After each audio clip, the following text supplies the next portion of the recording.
Allahu Akbar, Allahu Akbar, Allahu Akbar. La ilaha illallah, Allahu Akbar. Allahu Akbar, walillahil hamd.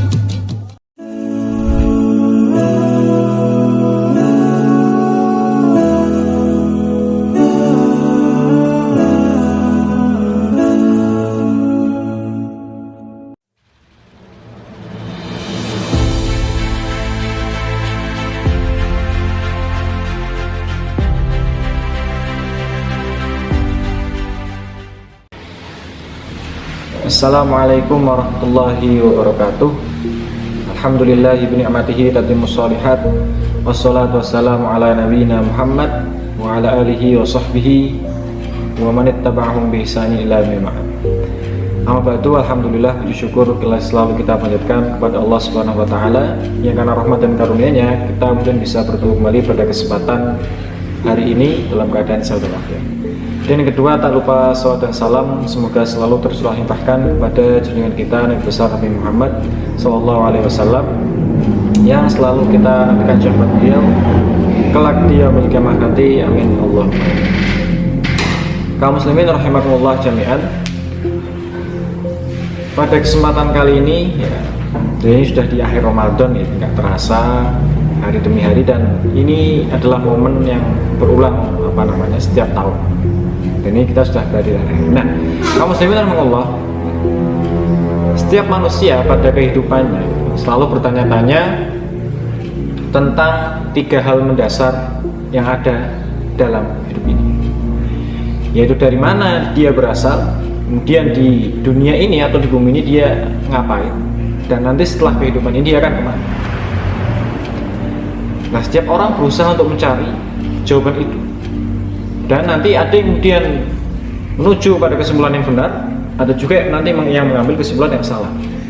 Dan masing-masing kesimpulan dari setiap orang itulah yang akan kemudian jadi landasan dia beramal, atau kemudian bagaimana dia beramal di dunia ini.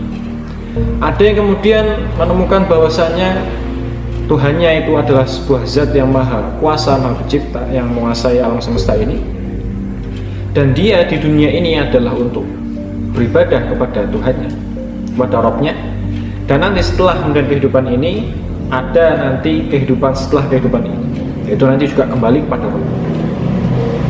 Nah, tapi kemudian ada manusia yang menemukan kesimpulan bahwa dia berasal dari materi, dan nanti setelah dari dunia ini dia akan kembali ke materi gitu. Nah, berangkat dari sana, kita sebagai kaum muslimin tentunya sudah sama-sama mengerti bahwasanya tujuan kita di dunia ini adalah untuk beribadah kepada Allah Subhanahu wa taala.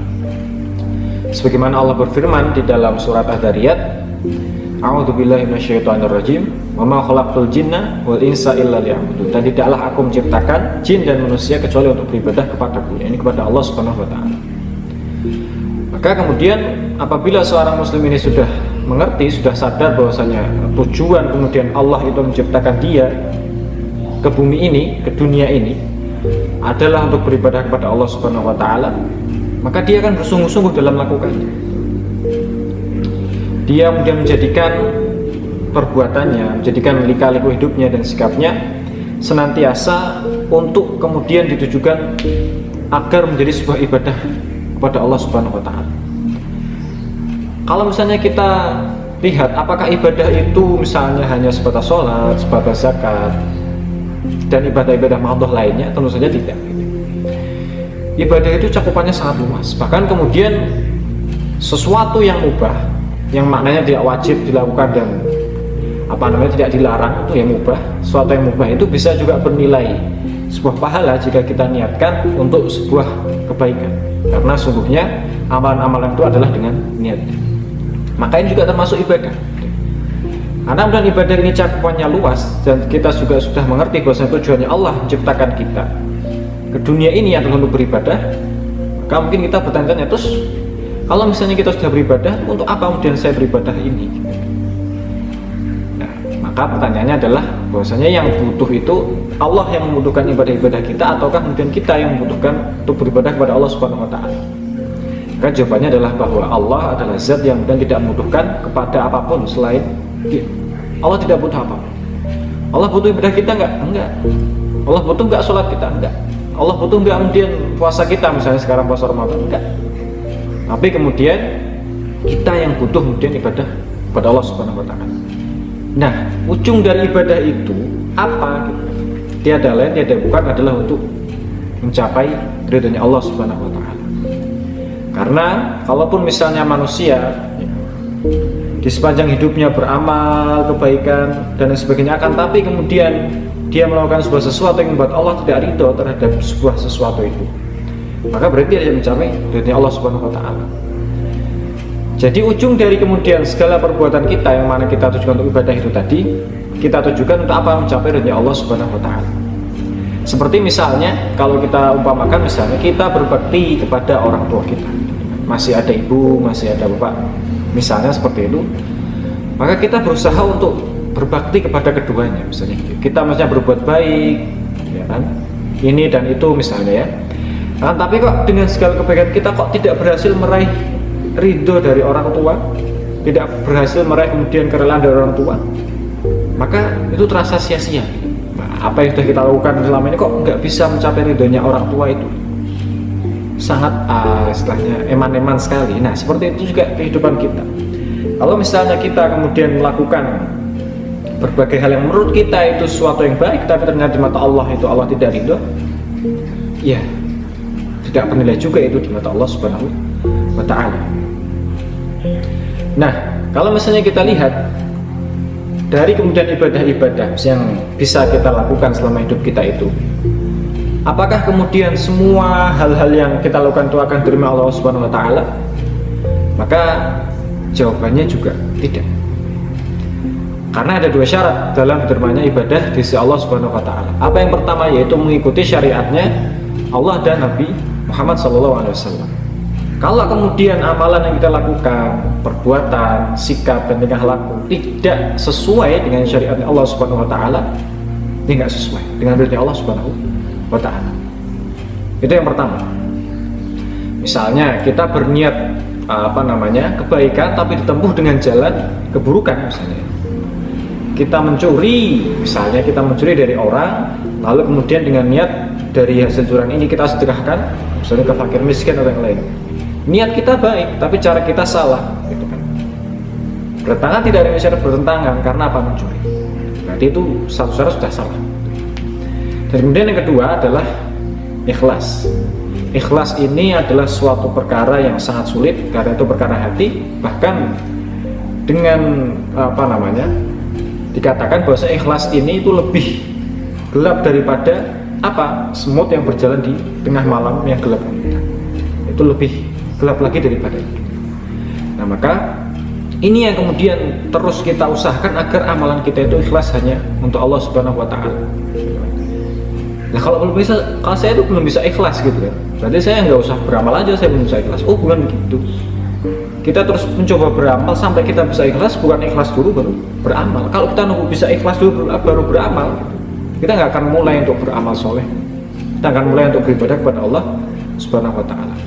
Maka kembali ke pembahasan kita tadi, apabila misalnya sebuah ibadah ataupun perbuatan kita secara umumnya tidak sesuai dengan syariat Islam, tidak sesuai dengan syariat yang dibawa oleh Nabi kita Nabi Muhammad SAW, yang mana syariat datang dari Allah Subhanahu wa taala, dan kemudian kita tidak bisa ikhlas beramal untuk Allah Subhanahu wa taala, maka itu juga sia-sia juga. Dan di sepanjang perjalanan umat manusia itu pada akhirnya akan menuju pada ridhonya Allah Subhanahu wa ta'ala. Dan ridho ini kaitannya dengan rahmatnya Allah Subhanahu wa ta'ala.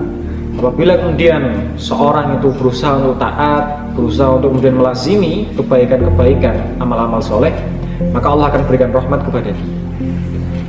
Bagaimana kemudian orang itu digambarkan menerima rahmatnya Allah Subhanahu wa ta'ala? Dia dimudahkan untuk menjalankan ketaatan. Itu namanya orang mendapatkan rahmat. Makanya ketika kemudian orang melakukan maksiat, dia dikatakan menjauh dari rahmatnya Allah. Kenapa?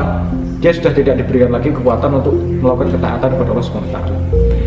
Maka Berkaitan juga dengan momentum di akhir Ramadan ini, kita jadikan semangat Ramadan ini agar bisa kemudian terus membara, insya Allah sebagai masalah bagi diri saya dan juga kita secara umumnya, agar bisa menjadikan semangat Ramadan ini juga bisa kita tempatkan di bulan-bulan yang lain dari 12 bulan yang ada di 1 tahun yang kita jalani ke depan dan seterusnya.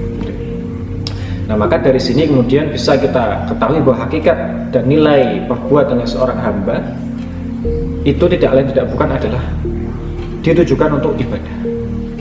Hakikatnya orang beramal itu harus untuk ibadah.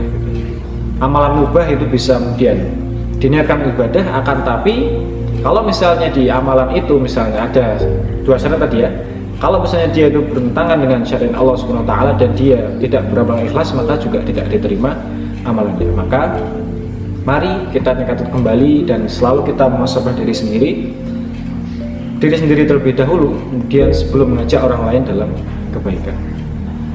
Kaum muslimin rahimahumullah, mungkin itu yang bisa kemudian kita kaji dan kita sharing bersama pada kesempatan hari ini. Semoga kita bisa bertemu lagi di lain waktu. Billahi taufiq wal hidayah, apabila ada salah dan kurangnya itu dari saya. Panjang umur perjalanan dakwah Islam, fastabiqul khairat. Wassalamualaikum warahmatullahi wabarakatuh.